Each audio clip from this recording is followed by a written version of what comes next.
6:09, time for our first check on weather. Thank you, Mary. Good morning to you. And we're starting out with some extra clouds like we did around this time yesterday, but we're not really counting on the sun punching its way through today. So right off the top, we'll say lower your expectations as far as vitamin D goes today, but it's returning to our forecast before long. High pressure ridge from offshore yesterday pushed inland by this developing frontal system.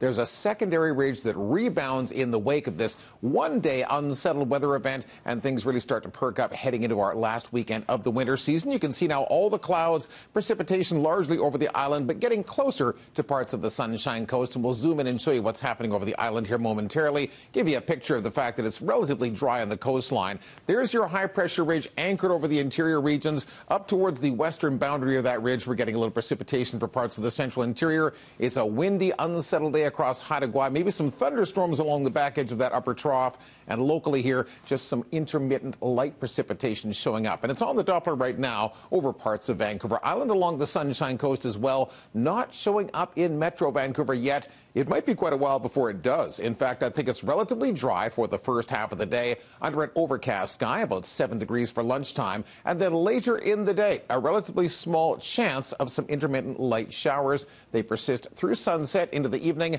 and they're off the radar by tomorrow morning. So Friday's forecast starts to clear up in the afternoon. The high's about 11 degrees, so we're above normal. Finally tomorrow, a double-digit high. And look at how mild it is for several days to wrap up the winter season, heading into the first of spring. The equinox officially just before 3 o'clock in the afternoon next Wednesday. But our weekend forecast includes 12 degrees under a cloudy sky Saturday, 14 with sunnier conditions by Sunday afternoon. And look at those highs next week. We might rewrite the record books, aiming for 20 degrees. A little sample of June here in March. Looks pretty good, Thor. I was talking to John Strait in the newsroom there. We were saying how bizarre it is to see 16 degrees on the forecast. It's really something, I know. And I did check, by the way, as you asked me yesterday, the last time we hit 17 was the 1st of October. Okay. So it's been a long haul. Yeah. Wow, yes, it has. Thank you very much, Russ. We look